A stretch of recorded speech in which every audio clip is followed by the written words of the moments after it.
In today's video, I'm going to teach you how to change the default option in the status property in Notion. If you're someone who often works with Notion, you know just how pivotal status properties can be for keeping your projects organized and on track. Adjusting the default option can make this process smoother by automatically setting tasks or records to a desired starting state. To start, open your Notion workspace and navigate to the page that contains the status property you want to alter.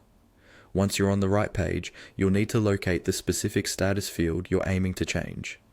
This is usually found within the database table or in the details of a page, depending on how your workspace is structured. Now, go ahead and click on the status itself. This is going to bring up a drop-down menu with a list of all the different statuses you've set up. A simple yet crucial feature if you manage numerous tasks. And don't worry if your menu looks cluttered. We're about to streamline that part. Next, hover over the options and search for the Edit Property button. Clicking this will take you into editing mode, where you can make changes to the current settings. A key part of this process is understanding the flexibility you have in modifying these settings to better suit your workflow.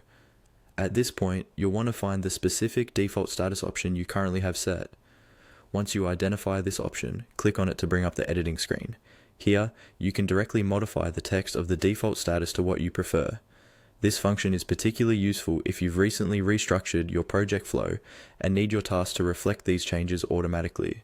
After typing in your desired status, don't forget about the color coding feature. You can add a splash of color by selecting your preferred option from the palette. This visual element not only brings a bit of visual interest, but can significantly enhance your workflow by making different status categories easily recognizable at a glance.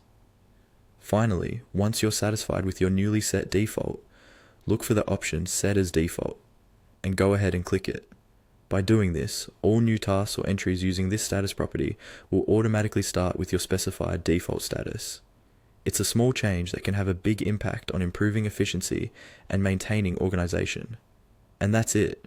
With these simple steps, you've successfully changed the default option in the status property in Notion. This adjustment helps ensure that your projects align perfectly with your preferred management styles, allowing you to focus more on what truly matters. Thanks for tuning in, and make sure to subscribe for more tips and guides to enhance your productivity with Notion.